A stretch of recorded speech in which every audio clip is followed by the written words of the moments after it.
Vamos a abrir la Biblia, por favor, en el libro de Marcos capítulo 4 y Mateo 25:15.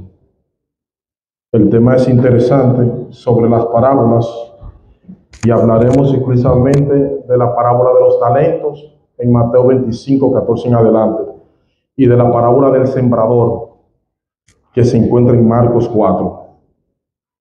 Marcos capítulo 4. El Evangelio no es solo el corazón de la iglesia, sino también el corazón que bombea vitalidad a la iglesia. Si no entendemos el Evangelio, no entenderemos la Biblia. Y si no entendemos la Biblia, no hay salvación. Y si no hay salvación, no puede haber iglesia.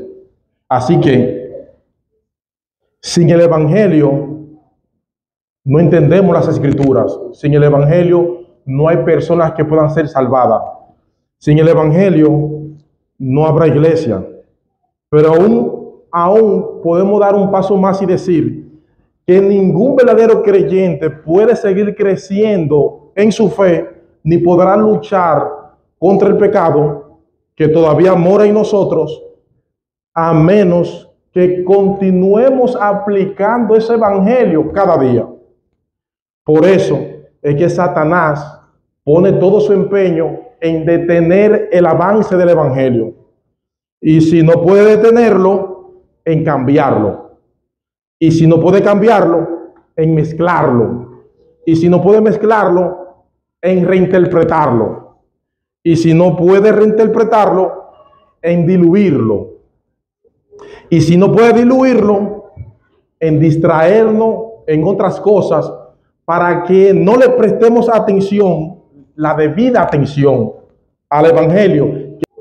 El punto es, mis hermanos, conquistadores, visitas, que Satanás hará todo lo que está a su alcance para que el mensaje del Evangelio no sea debidamente proclamado. Por lo tanto, si nosotros queremos ver a los pecadores venir a Cristo en arrepentimiento y fe, y queremos promover crecimiento espiritual en la iglesia, es necesario que hablemos, protejamos, proclamemos con pasión y con convicción el Evangelio. ¿Cuántos dicen amén?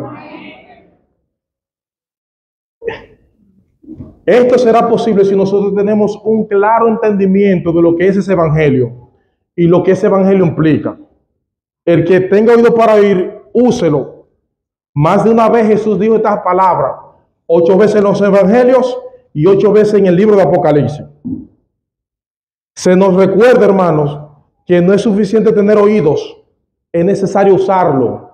Si la proporción de la historia es significativa, 3/4 partes del mundo no están escuchando la voz de Dios, sea debido a corazones duros, vidas superficiales o mente llena de ansiedad. El 75% de nosotros estamos perdiendo el mensaje. No es que nos falten oídos, es que no lo usamos. Las Escrituras siempre han dado gran importancia a oír la voz de Dios. A decir verdad, el gran mandamiento de Dios comienza con la palabra: oye Israel, Jehová es nuestro Dios, Jehová uno es. Deuteronomio 6:4. Nehemías y sus hombres recibieron elogio porque estaban atentos al libro de la ley. Nehemías 8:3. Bienaventurado el hombre que me escucha. Esa es la promesa de Proverbios 8. Jesús nos insta a que aprendamos a oír como ovejas. Las ovejas reconocen su voz. Las ovejas lo siguen porque reconocen su voz. A cada una de las 7 iglesias en Apocalipsis se le dice lo mismo. El que tiene oído, oiga lo que el Espíritu dice a la iglesia. Nuestros oídos, a diferencia de nuestros ojos, no tienen tapas. Deben permanecer abiertos. Pero cuán fácilmente se cierran. Uno de los aspectos más chocantes del ministerio terrenal de Jesucristo es que no tuvo muchos frutos aparentes. Los líderes religiosos de la nación no creyeron en él. Y las multitudes lo seguían. la mayoría de ellos no andaba detrás del evangelio, andaban atrás de algún beneficio temporal. De manera que el grupo de Jesús, de seguidores sinceros durante el ministerio de Jesús, realmente era muy reducido, a pesar de que nadie nunca ha predicado como Jesús. Nunca nadie ha hecho milagros que Jesús hizo. Y la pregunta es, ¿por qué? ¿Por qué un ministerio tan poderoso tuvo aparentemente tan pocos resultados? Tal parece que los discípulos del Señor se estaban haciendo esa misma pregunta. Dice Lucas 13, versículo 23, que en cierta ocasión uno de sus seguidores le preguntó directamente al Señor si eran pocos los que se salvaban. Y seguramente no era el único que tenía esa inquietud. Ellos lo habían dejado todo para seguir a Cristo. Los discípulos, los seguidores sinceros de Cristo, habían dejado todo para seguir a Cristo.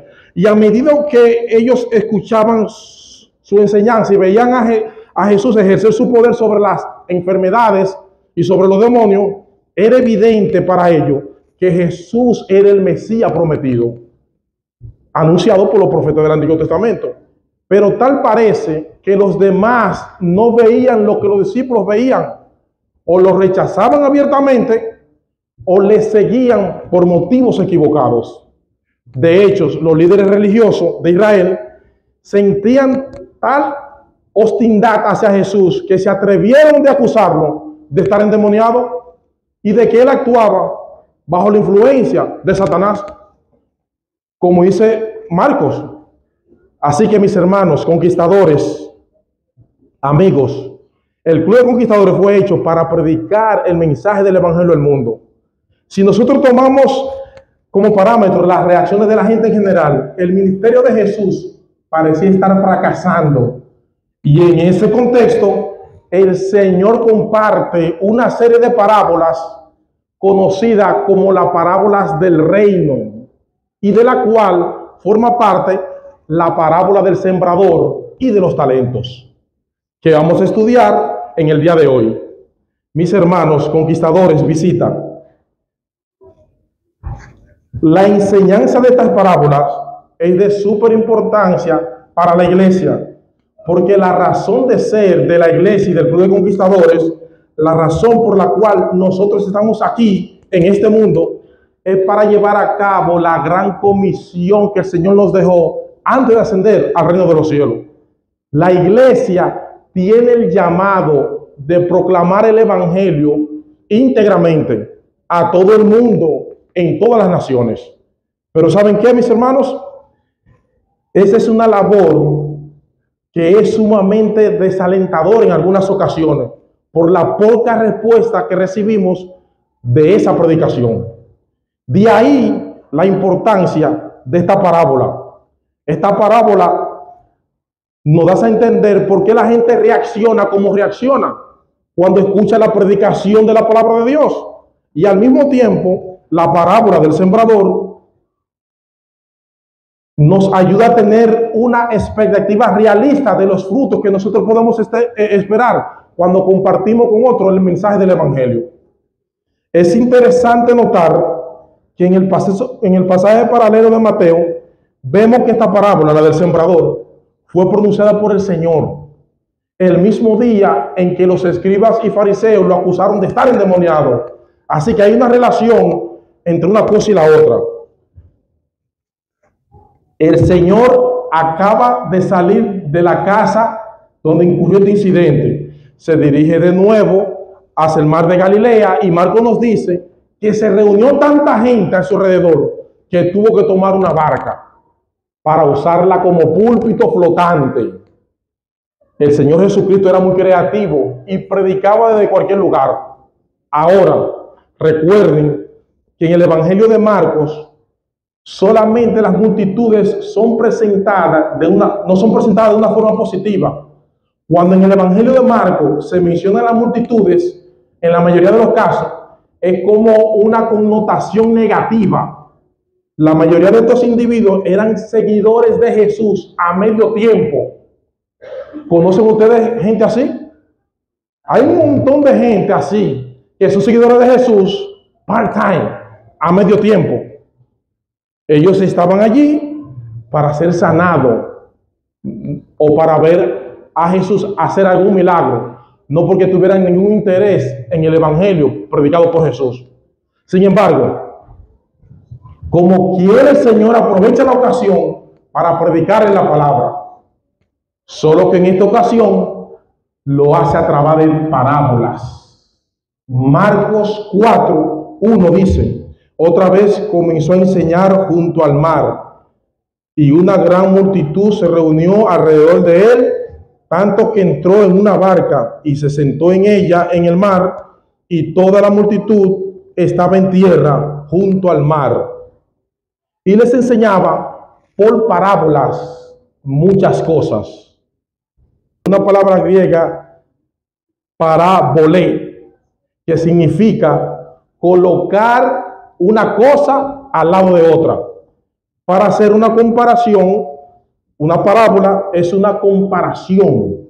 El Señor se vale de imágenes, se vale de historias de la vida cotidiana para enseñar lecciones espirituales de una forma fácil de entender y fácil de recordar. ¿Quién no recuerda la parábola de los talentos? Porque el reino de los cielos es como un hombre que al emprender un viaje llamó a su siervo y les encomendó sus bienes. Y a uno le dio 5 talentos, a otro 2 y a otro 1. A cada uno conforme a su capacidad. Y se fue de viaje. El que había recibido los 5 talentos, enseguida fue y negoció con ellos y ganó otros 5 talentos. Asimismo, el que había recibido 2 talentos, ganó otros 2, pero el que había recibido 1 fue y cavó en la tierra y escondió el dinero de su señor. Después de mucho tiempo vino el Señor y arregló cuentas con ellos. Hay muchas cosas que los hombres asumen que son ciertas y que no son otra cosa que una gran mentira. Es posible vivir la vida aún bajo una mentira, creyendo una cosa que no es. Y una de las mentiras que el hombre ha abrazado es pensar que la vida es nuestra. Asumimos que la vida es nuestra. Hacemos con nuestra vida lo que queramos, porque es nuestra. Nosotros queremos que nosotros no pertenecemos a nosotros mismos y que no tenemos que dar cuenta a nadie de lo que hacemos. Y eso brinda un falso sentido de libertad. Y terminamos creyendo que realmente vivimos haciendo lo que nosotros queramos y que no habrá mayores consecuencias por lo que usted hace. Por eso es un espejismo. Eso no es cierto. No es cierto que la vida es nuestra, Jonathan. No es cierto que tú no serás llamado a dar cuenta. Eres responsable y a alguien le va a dar cuenta. La vida no termina en una tumba, sino en un tribunal. Los hombres son libres para tomar sus propias decisiones, pero también le hace tanto libre como responsable, porque están destinados a presentarse ante el juicio y rendir cuenta de las obras hechas mientras estuvieron en vida, sean buenas o sean ¿quién? Y de eso se trata la parábola de los talentos. El hecho de que nuestras vidas han sido dadas por Dios para que la administremos para su gloria. ¿Cuántos dicen amén? No para nuestra gloria, pero daremos cuenta de cómo usamos nuestro talento. El hecho de que la vida es una encomienda, un préstamo del soberano, de que la vida es una oportunidad de servir a Dios, de servir a los intereses del Señor. La vida, tarde o temprano, culminará en un día de rendición de cuenta al gran soberano. Así que veamos en primer lugar, mis hermanos, que la vida es una encomienda del gran soberano, porque no sabemos el día ni la hora en que Cristo pueda volver. Y por eso tenemos que estar alerta, atentos, no vivir desprevenido, como que si Cristo no fuera a regresar. En esta parábola se dice que además de velar, tenemos que ser buenos mayordomos, según lo que Dios ha puesto en sus manos. Porque viene el día en que usted le va a dar cuenta por los talentos que recibió. Vamos a dar cuenta a Dios. Dice un comentarista que la parábola de las vírgenes se enseña la necesidad de velar. En la de los talentos se enseña la necesidad de trabajar. O sea, aquí hay que velar y trabajar. Velar haciendo algo. Hay algo que hacer con la vida que Dios te dio. Tenemos que estar ocupados en algo. Ahora ven, el momento de espera de que Cristo subió a los cielos hasta su regreso, el pueblo de Dios tiene que estar ocupado. ¿Qué es un talento? Bueno, no es un talento, según este pasaje de la Biblia, alguien que sabe tocar piano, violín o cualquier otro instrumento. Eso no es talento. No es de eso que se está hablando aquí en la parábola de los talentos. Aquí no se refiere a eso. De hecho, se deriva el concepto de esta historia, cómo nosotros usamos el concepto en el día de hoy. Pero un talento era realmente una medida de peso. Una medida de peso. Y dependiendo del metal que se pesara, tenía cierto valor. Y por eso también se usaba como una medida de valor. Pero principalmente era una medida de peso, un talento. Y se dice que el talento que se menciona aquí es equivalente a unos 6,000 denarios o equivalente a 20 años de trabajo para un obrero. O sea, estamos hablando de un dineral, plata. Es interesante, estudiando el tema de los talentos, que en Segunda de Crónicas se utiliza el pago del talento para ciertas cosas. Por ejemplo, Jotán venció a los amonitas y le impuso un tributo de 100 talentos de plata. O sea, que si a un pueblo entero se le pone ese tipo de pago, no es una persona que lo está pagando, es un pueblo que lo está pagando. También aparece que Amasías tomó a suelto a 100,000 hombres valientes de Israel por 100 talentos de plata. O sea, que los 100 talentos de plata podía pagar 100,000 hombres para él usarlo para sus fines. O sea, estamos hablando de mucho dinero. Este amo de esta parábola era rico y en su ausencia, él quería que estos 3 siervos, como administradores, pusieran el dinero a producir, no que fueran ociosos. Ahora, ¿qué representan los talentos? Porque esta parábola tiene un significado. El talento era una moneda, pero representaba varias cosas. Esta parábola significa que Dios nos ha dado recursos, nos ha dado tiempo, habilidades, dones, nos ha dado cierta gracia, familia, relaciones, que todos debemos usarla para su gloria y para sus fines. Todo lo que Él ha puesto en su vida debemos administrarlo para Él, porque no es nuestro, es prestado.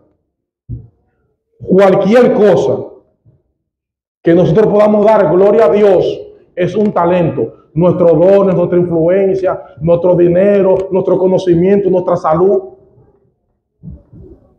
No todos tienen la misma salud. Hay unos, el que tiene más salud puede hacer más que otro que tiene menos salud o que está enfermo. Pero todos tenemos que usarlo para la gloria de Dios. Nuestra capacidad de razonar, nuestro tiempo, nuestro sentido, nuestro intelecto, nuestra memoria, nuestros afectos, los privilegios que tenemos, mis hermanos, es para usarlo para honra y gloria de Dios. Todas estas cosas, todo es un préstamo. Somos administradores de lo que Dios le ha dado. Todo lo que tú tienes es un talento que Dios te ha dado prestado para que al fin de tu vida tú des cuenta en un tribunal. Conquistadores, todo lo que tenemos, Dios nos lo ha dado. Pero a veces actuamos y reflejamos una actitud como de que eso yo me lo gané. Eso soy yo con mi fuerza, porque yo soy una pieza particular. No, mis hermanos. ¿De qué nos jactamos? Solo lo recibiste Y nos imaginamos al Señor diciéndolo, pero este caballero, esta dama, está orgulloso por eso que yo le di. Debemos ser buenos administradores de lo que Dios nos ha dado. Toda nuestra vida, con todas nuestras habilidades, no le pertenecen a usted, es un préstamo. Nuestras relaciones pertenecen a Dios, sus recursos, su conocimiento. Esta parábola no solamente se dirige a cristianos, también a no cristianos, porque el último siervo es arrojado a una condenación eterna.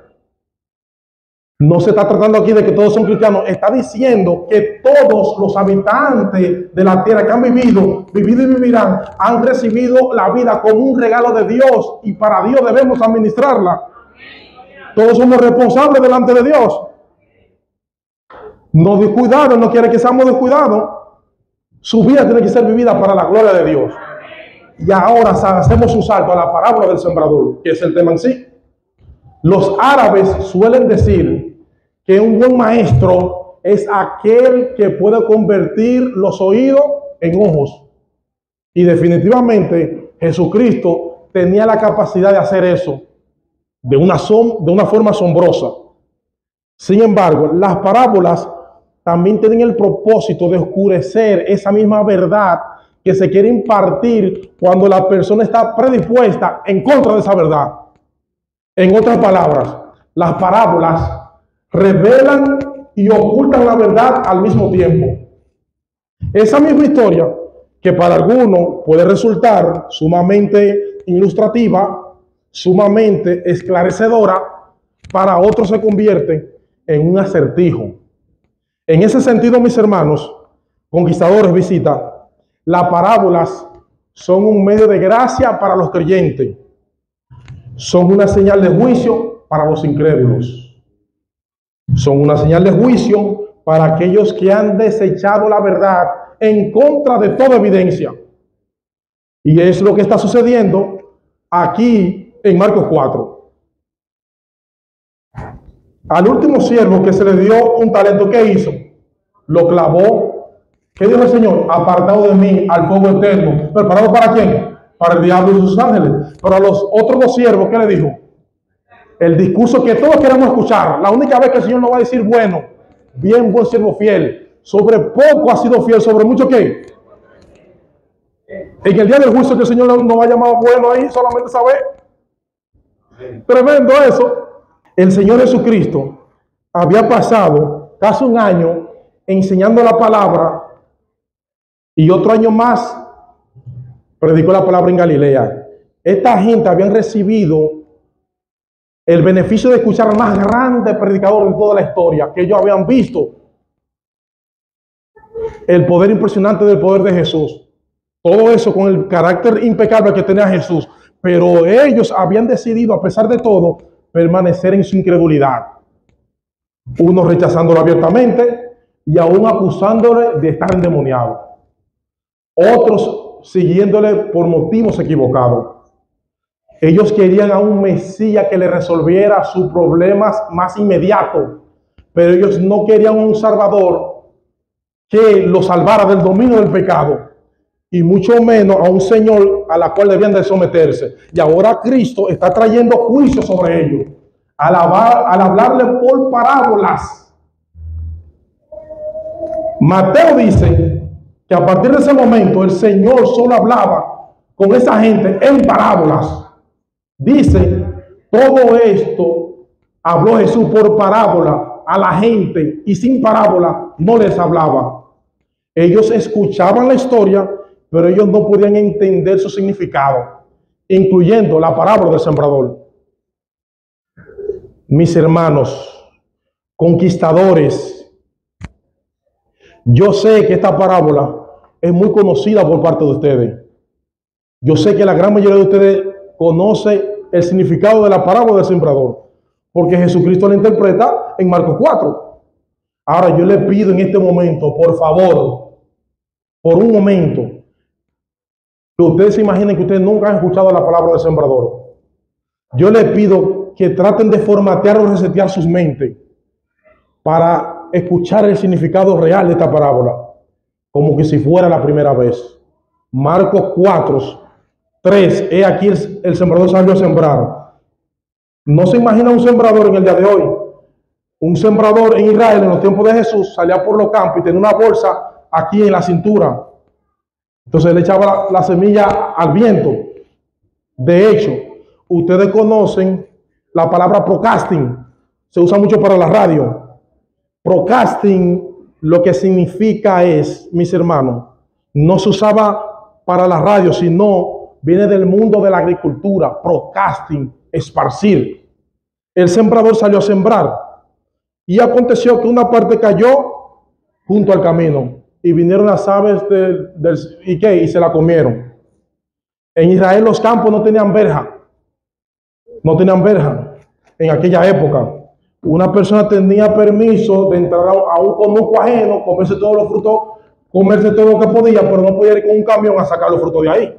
Pero era permitido que si usted tenía hambre podía comer. Los campos en Israel no tenían verja, estaban divididos por caminos, y con la pisada constante de la gente, los caminos se ponían duros como el concreto.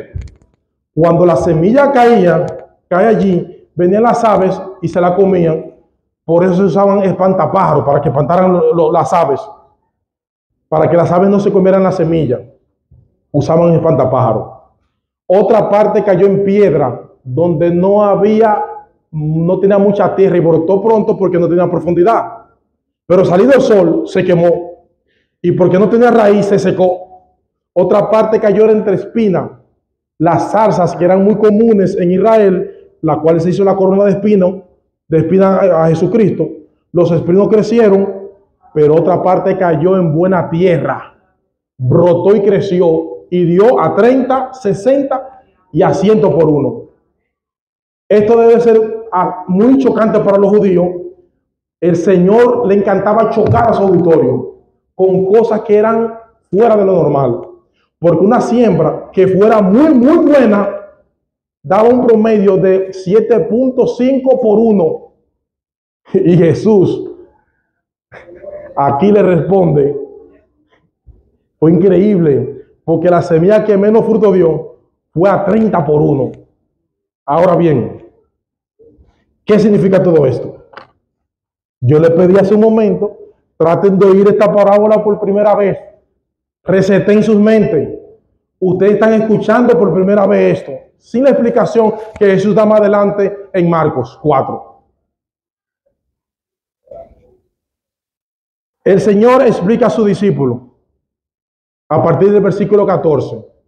Jesús quiere que los discípulos entiendan a qué se daba en la metodología de predicación de Jesús. ¿Por qué Jesús comienza a hablar por parábola? Cuando Jesús estuvo solo, los que estaban cerca con los 12 le preguntaron. Recuerda que en el versículo 1 de Marcos 4 había una gran multitud que se había congregado alrededor de Jesús. Ahora el Señor Jesús está solo con los 12 y unos cuantos discípulos más. Es a ellos que Jesús le explica el significado de la parábola del buen sembrador. Versículo 11, le dijo a vosotros es dado saber el misterio del reino de Dios, más a los que están fuera. Un misterio es una verdad que solo puede ser conocida si Dios la revela. Es una verdad que solo puede ser conocida por parte de Dios. Lo que el Señor está diciendo aquí es que las enseñanzas del reino estaban destinadas exclusivamente para aquellos que ya estaban en el reino. Estaban destinados para aquellos que habían sometido su vida voluntariamente a Dios. Versículo 11. A vosotros es dado saber el misterio del reino de Dios, más a los que están fuera, por parábola todas las cosas. ¿Para qué? Para que viendo vean y no perciban, y oyendo oigan y no entiendan. Para que no se conviertan y no se les perdonan sus pecados. Este es un texto duro. Para que no se conviertan y les sean perdonados sus pecados. Este es un texto duro. El Señor está citando aquí un pasaje de Isaías. Isaías 6. Un pasaje que describe a estos judíos incrédulos, a quienes el Señor le estaba hablando por parábola. Ellos rechazaron el mensaje del Evangelio cuando Cristo se lo predicó con toda claridad, y a pesar de toda evidencia, le señalaban a Jesús como el Mesías prometido en el Antiguo Testamento. Ellos decidieron rechazar a Jesús a pesar de toda evidencia, y ahora estaban sufriendo las consecuencias de su rechazo. Eso es básicamente lo que Cristo está diciéndole aquí. Mis hermanos, por favor, no que traten de suavizar las palabras duras de Jesús. No salgan en defensa de Jesús, porque lo que Él está diciendo aquí es exactamente lo que Él quiere decir. El pecador que decide endurecer su corazón contra Dios una y otra vez, escuche el Evangelio, puede terminar ese incrédulo traspasando una línea en que ya no haya ningún evangelio que escuchar, sino únicamente palabra de juicio. Por si acaso, nosotros no sabemos cuándo el incrédulo ha traspasado esa línea, y no debemos juzgar a ser Dios. Nosotros no podemos ver en el corazón de la gente. Así que, mis hermanos conquistadores, comparte el Evangelio de Cristo entre la gente que quiere oír, porque el Evangelio sigue siendo poder de Dios para salvación. ¿Cuántos dicen amén? Pero esta es una advertencia que nadie puede tomar a la ligera. El continuo endurecimiento puede traer como consecuencia el castigo de un corazón más endurecido, como sucedió con Faraón. Faraón endureció su corazón contra Dios a pesar de toda la evidencia del poder de Dios, a pesar de toda evidencia de su grandeza. Dios castigó a Faraón con más dureza, endureció su corazón una y otra vez. Lo requete endureció el corazón de Faraón, porque él mismo Faraón había decidido rechazar al Señor. Ese es el propósito de la parábola: traer juicio sobre aquellos que han decidido en contra de toda evidencia endurecer su corazón contra Dios, al mismo tiempo traer instrucción a aquellos que están dispuestos a escuchar. Y ahí la pregunta del Señor en el versículo 13, y les dijo: ¿no sabéis estas parábolas? ¿Cómo que no entienden el significado de la parábola? Le dice el Señor a los discípulos. En cierto modo, la parábola del sembrador es clave para poder entender las demás parábolas del reino. En el 14, el Señor ahora va a explicar el significado y de paso enseñar a los discípulos cómo interpretar todas las demás parábolas. 14. El sembrador es el que siembra la palabra. Yo sé que tú sabías eso. Estoy escuchando esto por primera vez. Ahora comenzamos a entender que el Señor Jesucristo no estaba dando una clase de agricultura. Jesús está hablando de cómo opera la predicación de la palabra en el avance de su reino. En esta simple relación que el sembrador es todo aquel que siembra la semilla de la palabra de Dios. Puedo hablar de ti, puedo hablar de mí. Todo aquel que proclama el Evangelio, verdadero y fiel, es un sembrador. Vemos allí que esa semilla de la palabra es el instrumento que Dios utiliza para el establecimiento de su reino, Fernando. Mis hermanos, Dios no usará ninguna otra cosa para hacer que los pecadores vengan a Cristo en arrepentimiento y fe, para hacer que las personas se sometan a Él gozosamente. Eso es lo que significa ser parte del reino de Dios. El Padre nuestro dice: venga ahora tu reino. ¿Cómo va a venir el reino? Con pecadores rebeldes, endurecidos en su corazón, que no quieren someterse a la voluntad de Dios. ¿Cómo esas personas van a venir y van a pasar del reino de las tinieblas al reino de Dios? ¿Cómo esas personas se van a someter gozosamente y voluntariamente a un evangelio que ellos rechazan con todo su corazón? ¿Cómo va a suceder eso? A través de la predicación de la palabra. A través de la predicación. Recuerden, hermanos, jóvenes, conquistadores, visita. ¿Cuál es la problemática con el que el Señor está lidiando en Marcos 4? A que los pocos frutos visibles de su ministerio, era importante que sus discípulos entendieran el problema. No estaba en la metodología de Jesús.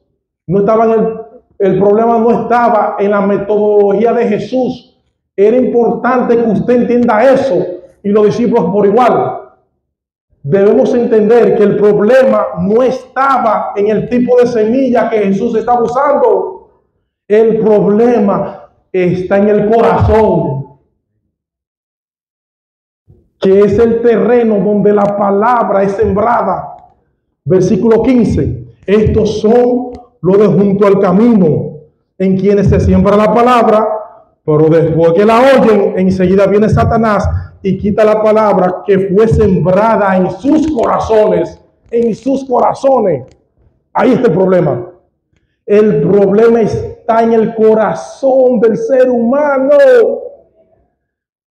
Lo que quiero resaltar ahora es que hay 4 terrenos aquí donde cae la palabra de Dios, pero solo uno de esos terrenos fructifica.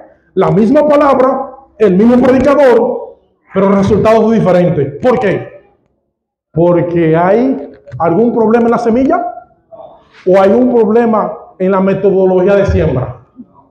No, el problema no está en la semilla, no está en el sembrador, el problema está en el corazón humano, mis hermanos. Si no entendemos esto, ¿saben lo que va a ocurrir? Y de ahí, ¿por qué es tan importante entender esta parábola? Que vamos a terminar adaptando el mensaje del Evangelio para vencer la resistencia de sus consumidores. Necesitamos mejores técnicas de marketing, porque la predicación del Evangelio, como estamos haciendo, ahora parece que no está dando resultado. Vamos a adaptar el mensaje del Evangelio, vamos a hacerlo más potable a la gente que nos escucha. Mis hermanos conquistadores, un evangelio adaptado es un evangelio corrompido, que dejó de ser evangelio, y lamentablemente eso es lo que está sucediendo hoy en muchas iglesias. En muchas iglesias dicen, tenemos que buscar forma de conectar la cultura para alcanzar a los perdidos. Si tocáramos una música más cool, que a la gente le guste, y dejemos de hablar del evangelio, y dejemos de hablar del amor, dejemos de hablar del pecado, dejemos de hablar del arrepentimiento, puede ser que las personas se sientan más a gusto en la iglesia y tarde o temprano sean alcanzados para Cristo. No, mis hermanos. No, mis hermanos, la fiebre no está en la sábana, el problema no está en la semilla, el problema no está en la metodología, el problema está en el terreno. Es un problema del corazón aquí, un corazón que se resiste de una forma u de otra a que la palabra predicada encuentre un terreno dispuesto donde fructificar. Ese es el problema del corazón. Versículo 15. Estos son junto al camino, en quienes se siembra la palabra, pero después que la oyen, enseguida viene Satanás y quita la palabra que fue sembrada en sus corazones. ¿Saben algo, mis hermanos? ¿Qué el Señor nos está diciendo aquí? Que esto que está sucediendo aquí, ahora mismo, ahora, a esta predicación, en esta hora que yo estoy dando aquí, desata una batalla infernal. Hermanos, no piensen ni por un segundo que cuando nosotros venimos a la iglesia, el diablo y los demonios se quedan afuera. No, eso no es así. Cuando la palabra de Dios es predicada, se desata una batalla infernal. Satanás y sus demonios están puestos en todo lugar donde el evangelio está predicando fielmente, con fidelidad. Él está buscando corazones endurecidos para arrebatar de inmediato la palabra que escuchan. Satanás aborrece la palabra predicada porque él conoce el poder de esa palabra obrando en el corazón del hombre. Por eso se mantiene vigilando para ver dónde están esos corazones endurecidos, donde la palabra se queda en la superficie para arrebatarla de inmediato antes de que el ser humano pueda hacer obrar en el corazón de ese ser humano. Satanás sabe que el evangelio puede hacer eso y mucho más. ¿Cuántos dicen amén? Amén. Esos individuos que describen esta parábola en esta clase de terreno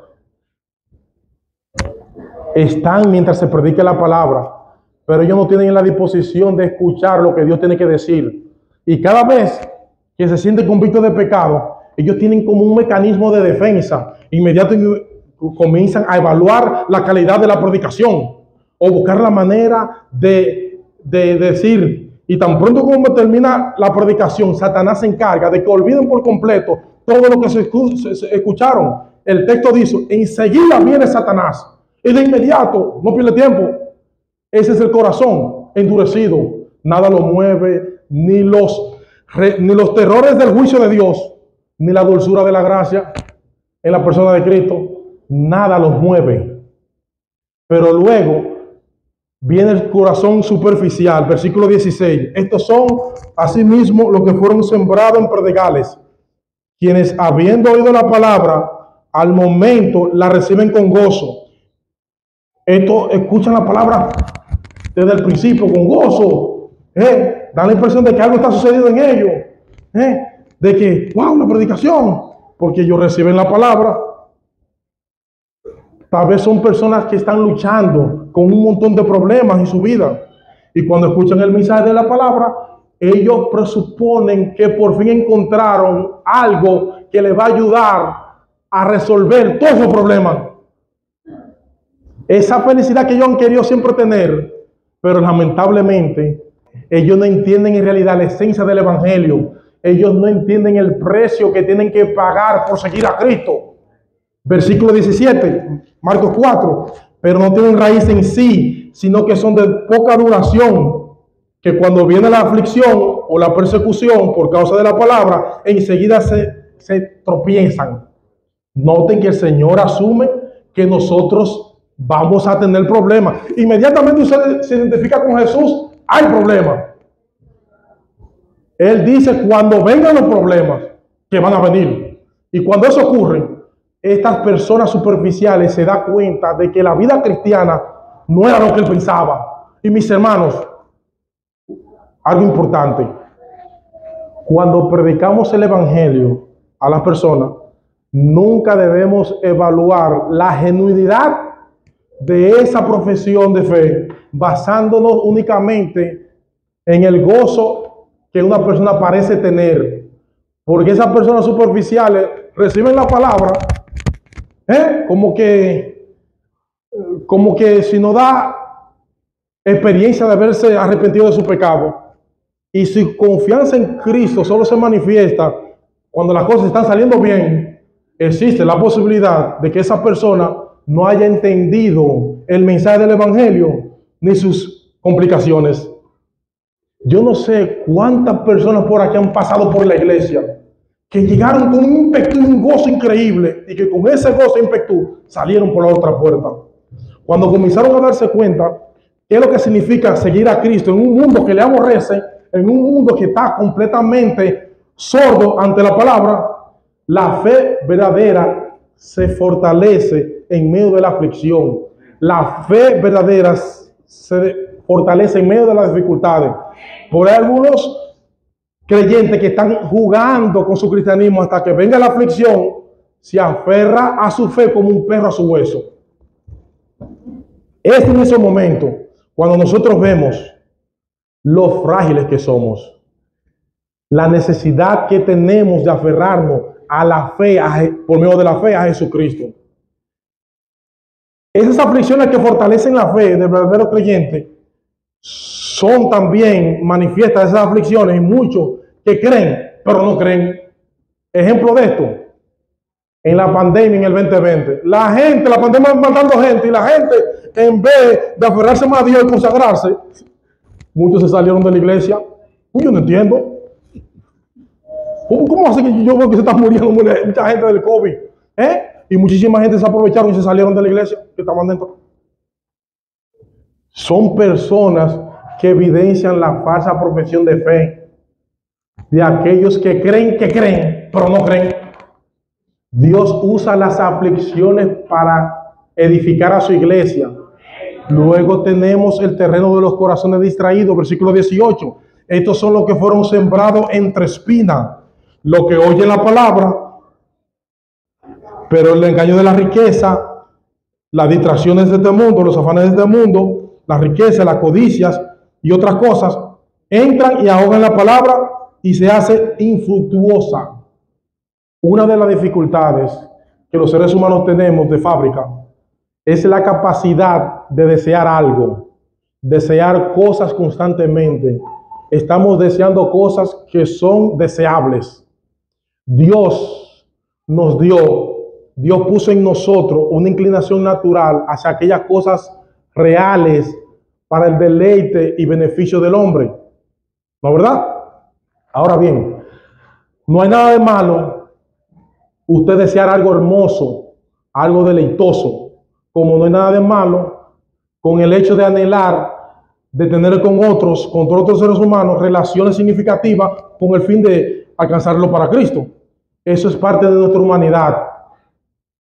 Mis hermanos, el problema surge cuando comenzamos a mirar hacia esas cosas como la fuente primaria de nuestra seguridad, como la fuente primaria de nuestro bienestar, como la fuente primaria de nuestra identidad. Cuando esos deseos comienzan a dominar el corazón de esa manera, la palabra de Dios queda sepultada bajo los escombros de nuestros ídolos y no puede fructificar de alguna manera. Es imposible que una persona viva bajo la influencia de valores que esta sociedad promueve y que al mismo tiempo pueda recibir la palabra de Dios en su corazón. Eso no puede ser. Ese sistema de valores que el mundo presenta, que el mundo produce corazones ansiosos, agitados, en que la semilla de Dios no puede germinar, no puede producir fruto. Pero hay un terreno adicional en la parábola que podemos llamar el corazón que fructificará. El 20. Estos son los que fueron sembrados en la tierra, la que oyen la palabra y la reciben y llevan frutos a 30, a 60 y a 100 por uno. ¿Ven la secuencia? Ellos escuchan, reciben y ellos dan frutos.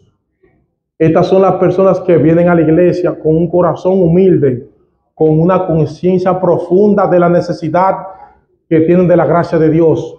Estas personas escuchan la palabra con la expectación, porque ellos saben que necesitan oír lo que Dios tiene que decirle personalmente. Hermanos, cuando el predicador se para aquí, en este púlpito, y predica la palabra de Dios, dicen las Escrituras que el Señor Jesucristo se está moviendo en medio de los 7 candeleros de oro, y Él está dando a cada uno su porción. Él está hablándole personalmente a usted. Mis hermanos, nunca venimos a la iglesia para oír por otros. Hay personas que oyen un mensaje y dicen: ¡ay, qué bueno que fulano está aquí! No, este mensaje no es para fulano, es para ti, para mí. Dios quiere que tú escuches la palabra. Dios quiere obrar en tu corazón, no en el corazón del que está al lado, sino en el tuyo personal, por medio de la predicación de la palabra. Ellos no vienen a la iglesia a evaluar al predicador, vienen a dejar que la predicación de la palabra los evalúe a ellos. Hay una diferencia entre venir y evaluar al predicador y venir y a dejarse evaluar por la Biblia. Ellos saben que la palabra de Dios es pura y eficaz y más cortante que toda espada de 2 filos. Hebreos 4:12. Por eso vienen a la iglesia con un corazón preparado para escuchar la palabra. Vienen para recibir la palabra como un tesoro de incalculable valor. Y como resultado de hacer eso, mis hermanos, dice el Señor, no yo, viene un fruto extraordinario a 30 por 1, a 60 por 1 y a 100 por 1. ¿Cuándo dicen amén? Amén. Son personas que dan fruto de arrepentimiento, dan fruto de ver a sus pecados y lo confiesan. Están confiados en Cristo, dan fruto de ver a Cristo con un precio incalculable. Ellos dan fruto de anhelar y desear que Dios venga por segunda vez. Gloria a Dios. Lo único que hace la diferencia es la semilla. No es el estilo de sembrador, es el terreno, que esa palabra es sembrada. Pero aquí viene la parte difícil de esta parábola. ¿Saben cuál es el problema? El problema es que todos traemos de fábrica un corazón indispuesto para que la semilla penetre y fructifique. Que ningún creyente aquí piense, tú ves, yo tenía un corazón tierno, abonado, vine a la iglesia, escuché la palabra y aquí estoy dando fruto. No. Olvídate de eso, hermano. O tú llegaste aquí con un corazón endurecido, o tú llegaste aquí a la iglesia en algún momento de tu vida con un corazón distraído, o tú llegaste a la iglesia con un corazón superficial. ¿Saben qué? Fue lo que hizo la diferencia. Dios hizo la diferencia. ¿Cuántos dicen amén? Dios hizo la diferencia. Escuchen qué dice Dios a su pueblo Israel en Ezequiel capítulo 36, versículo 26. Esparciré sobre vosotros agua limpia y seréis limpiados de todas vuestras inmundicias y de todos vuestros ídolos os limpiaré. Os daré corazón nuevo y pondré espíritu nuevo dentro de vosotros y quitaré de vuestra carne el corazón de piedra y os daré un corazón de carne y pondré dentro de vosotros mi espíritu y haré que andéis en mis estatutos. Increíble. ¿Cuánto dice gloria a Dios? Sea el nombre de Dios glorificado. El cardiólogo celestial, Dios, fue el que hizo esa operación de corazón abierto para que tú pudieras percibir la palabra. Por fin entonces, ¿de quién es la responsabilidad de que la palabra fructifique? La clave para responder esa pregunta está en el versículo siguiente. Entonces les dijo, el que tiene oído para oír, oiga. Amigos, hermanos, conquistadores, en todo este capítulo hay un énfasis muy evidente en la responsabilidad que tú y yo tenemos en poner atención a la predicación de la palabra. Oigan la palabra todos. Todos escucharon la misma palabra, el mismo predicador, pero solo un cuarto del grupo recibieron la palabra y la pusieron por obra. Un cuarto. Los cuartos terrenos, el que cayó en buen terreno, fue el que produjo fruto.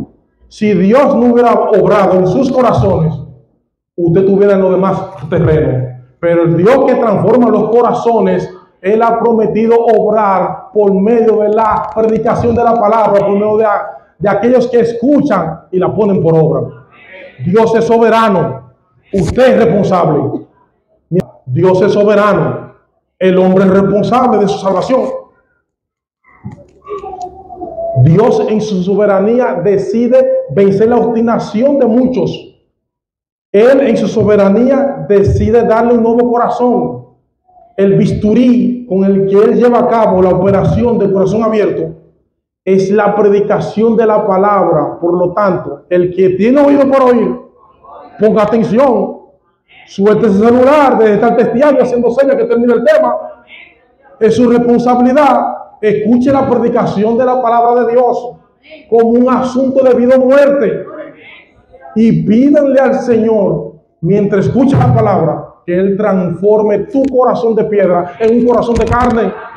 Pídele a Dios en oración que desarrolle de ti el deseo de las cosas de este mundo, que son como espinas que ahogan la palabra. Pídele al Señor que te conceda en esta misma hora arrepentimiento y fe, porque al final de cuentas, ese es el punto aquí. Ya para concluir, yo necesito que usted predique la palabra. Saque su celular y grabe lo que yo voy a decir, por favor. De ahora en adelante, solo quedan 3 minutos. Pónganlo en video y grabe. Predica la palabra, mi hermano. Predica la palabra, conquistador. Porque en el momento que menos te lo espera, la semilla se fructifique. Transformado por el poder del evangelio. No podemos limitarnos a quejarnos de lo malo que están las cosas en el mundo. El mundo de afuera se está cayendo a pedazos. Tenemos una sociedad podrida, pero nosotros tenemos un mensaje poderoso y de esperanza. Riega la semilla, riega la semilla, riega la palabra, mis hermanos, y nunca te des por vencido. Nunca te des por vencido. Hermanos, los ancianos de la iglesia, los dirigentes de la iglesia, a los predicadores de la iglesia a nivel del mundo, por favor, en todas partes del mundo, imagínate que tú estás predicando y que es Dios que está sentado ahí mirándote cada sábado, escuchando tu predicación, atentamente, tomando nota. Te está mirando Jesús con cara de aprobación o con cara de preocupación. Así que, predicador, si tú estás predicando las Escrituras y no te encuentras en ninguna parte con Cristo, te extraviaste de camino. Te extraviaste de camino, porque Cristo es el tema de la Biblia. Cristo es el centro de la Biblia. Cristo es la gloria de la Biblia. Mis hermanos, las Sagradas Escrituras se originaron de principio a fin en la mente de Dios. La Biblia, cuando la Biblia habla, es Dios que habla. Cada libro, cada capítulo, cada línea, cada palabra de la Biblia fue soplada por el aliento de Dios. Por eso Cristo dice en Mateo 5:18 que ni una tilde ni una jota pasará de la ley de Dios hasta que todo se haya cumplido. Y el Señor se está refiriendo aquí a la letra más pequeña del alfabeto griego, la jota y la tilde. O sea, Cristo está diciendo, ni siquiera eso, esa pequeña marca que hace una diferencia de una letra hebrea de la otra o una letra griega de la otra, ni siquiera eso va a pasar de las Escrituras hasta que todo se cumpla, porque hasta eso fue confirmado por el Espíritu Santo. Eso quiere decir, mis hermanos, que nosotros no podemos escoger de la Biblia lo que vamos a obedecer y podemos escoger de la Biblia lo que queremos creer.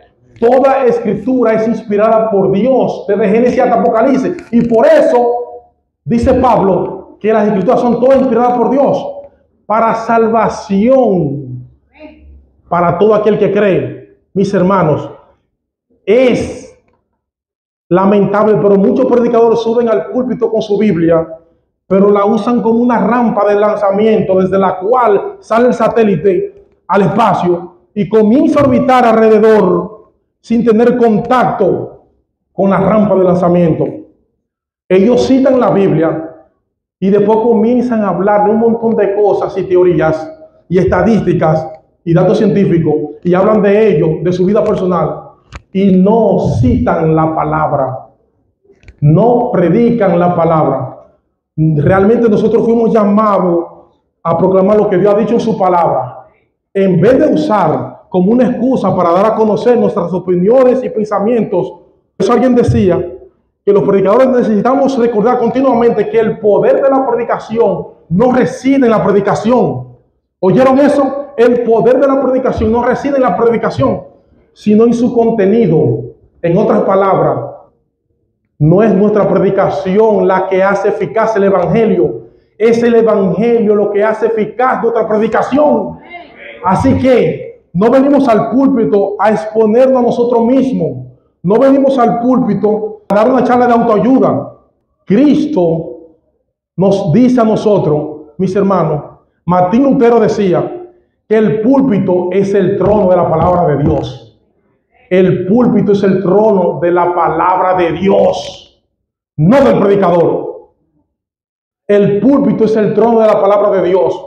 Es esa palabra la que debe ser expuesta para la gloria de Dios y para el bien de las almas que nos escucha. Ahora, escucha lo que dice Jesús en su predicación, Hugo. Mi doctrina no es mía, sino de aquel que me envió. El que quiera hacer la voluntad de Dios conocerá si la doctrina es de Dios o si yo hablo de mi propia cuenta. El que habla por su propia cuenta su propia gloria busca. Juan capítulo 7. El que expresa sus propias palabras está buscando su propia gloria. Pero el que busca la gloria de Dios, cree en la palabra de Dios. Escuchen a Cristo otra vez. Yo no hablo por mi propia cuenta. Me encanta esto. El Padre que me envió, Él me dio mandamiento de lo que ha de decir y lo que he de hablar. Y sé que sus mandamientos son vida eterna. Y lo que yo hablo, lo hablo como el Padre me lo ha dicho. Si hay algo que la iglesia necesita con urgencia, y no estoy utilizando la palabra urgencia porque suena bien desde el púlpito, es porque es urgente. Si hay algo que la iglesia de nuestra generación necesita con urgencia, son predicadores que se dediquen en cuerpo y alma a interpretar, explicar y aplicar las Sagradas Escrituras, que no vengan a inventar ni a hablar de ellos mismos. La debilidad de la iglesia en nuestra generación se debe en gran medida a la debilidad de sus púlpitos. La debilidad de la iglesia en nuestra generación se debe en gran medida a la debilidad de sus púlpitos. Orar incesantemente que Dios levante hombres y mujeres en todo el mundo, en Sudamérica, Norteamérica, en toda parte, para que predique el mensaje como está en la palabra de Dios. Que Dios le bendiga.